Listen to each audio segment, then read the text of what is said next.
Netanyahu, Israel dan Kristen Kemitraan dalam Iman.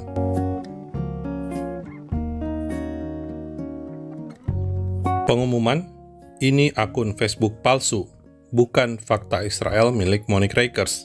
Thank you, Joni. Thank you, Daystar. Thank you, Paula. And thank you, ambassadors, and the many friends of Israel from the Christian world. This is the city and the land where it all began. The Judeo-Christian tradition that promoted the belief in monotheism, a single God, that developed the idea of the sanctity of life, the sanctity of individual life, the idea of freedom. In an ancient world that was swamped with massive slavery, to build these ancient empires, the Jewish people came out with the idea that slavery should be limited and ultimately removed. This was revolutionary. The beginning of the idea of freedom began in this land.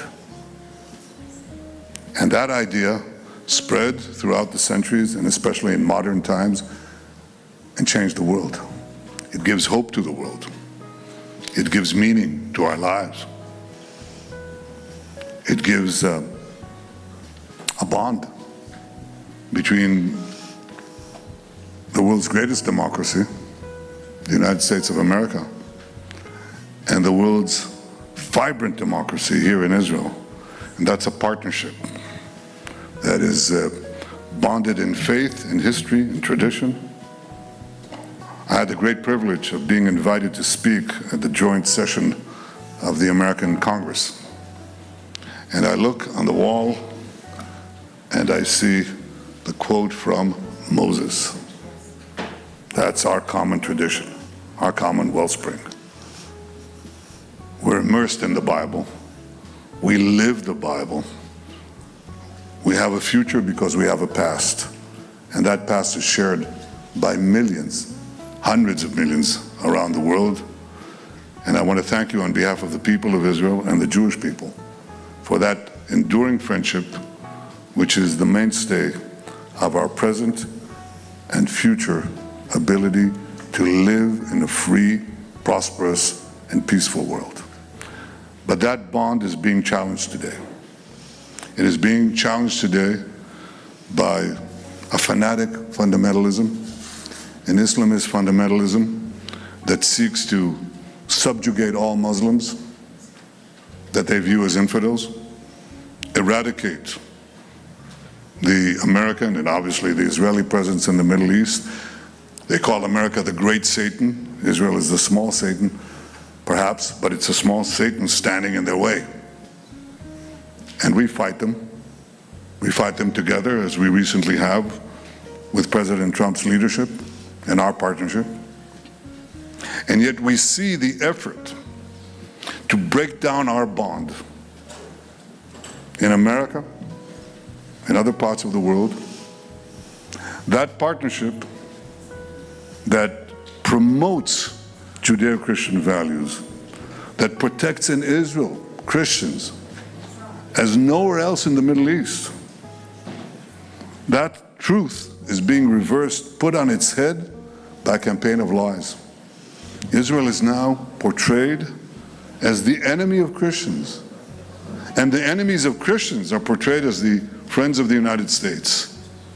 Iran, a friend of the United States, an innocent victim.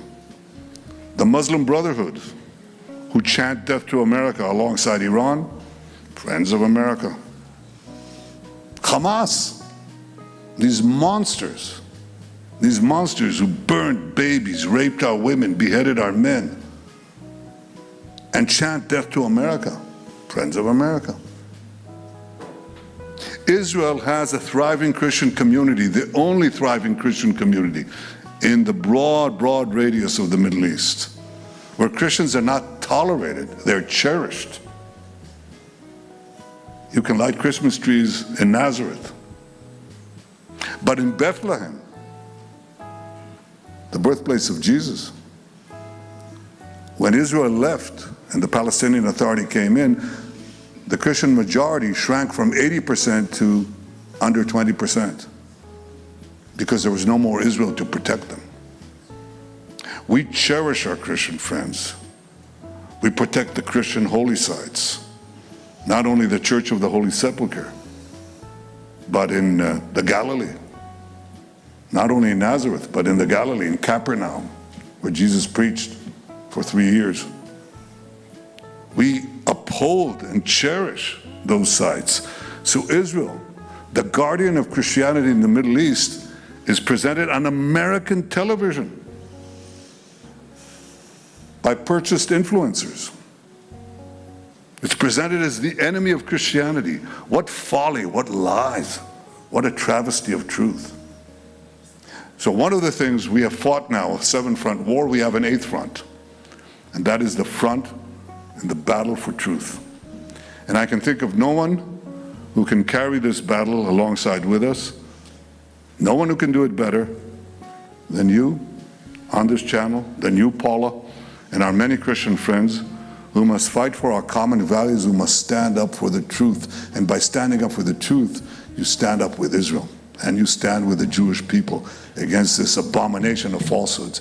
We can win this war exactly as we win the 7-front war. And I thank you for your support. I want to address also the ambassadors who are here.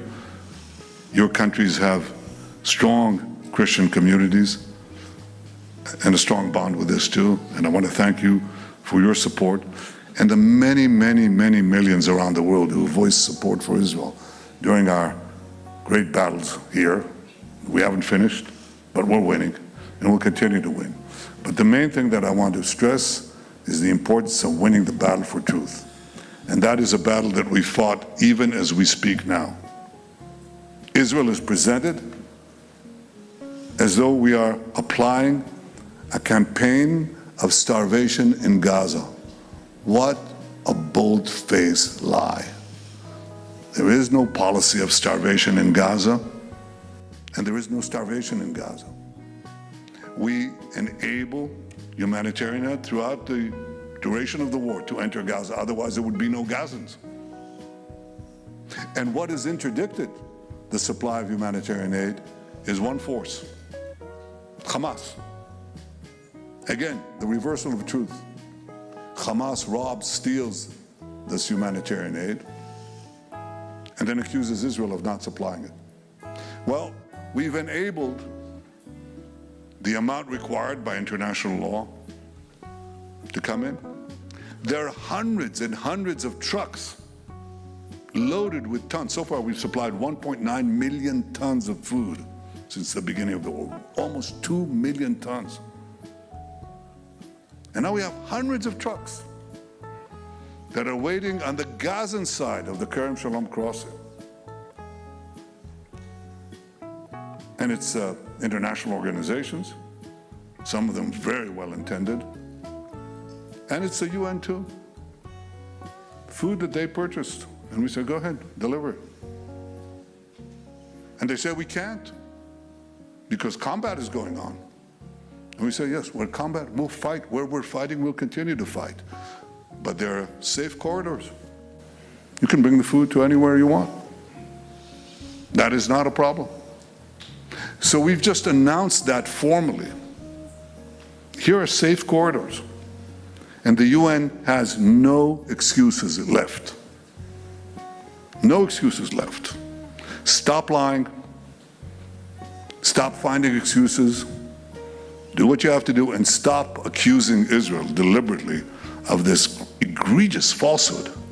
There is no starvation in Gaza, no policy of starvation in Gaza, and I assure you that we have a commitment to achieve our war goals. We'll continue to fight till we achieve the release of our hostages and the destruction of Hamas's military and governing capabilities. They shall be there no more. We shall not have any more of these massacres. We shall not have any more of these monstrosities. We stand for human freedom and human life, And that is not commensurate with Hamas or with Iran, other Iranian proxies. We have fought this battle together. We shall win it together. And I want to assure you that we have great faith in your faith and in our faith. We have a common bond. It is strong. It is something that represents the vast majority of Americans and I would say just about all Israelis. And by the way, Jews and non-Jews alike, because we know that our standing together assures our common future. So I want to thank you on behalf of the State of Israel for everything that you're doing, and as the saying goes, for everything that you will do. Thank you all. Thank you very much. Thank you.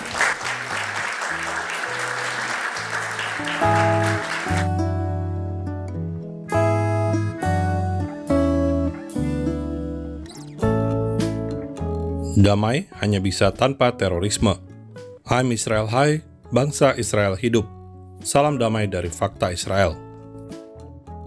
Terima kasih Anda telah mendukung Fakta Israel dengan membeli merchandise dari kami.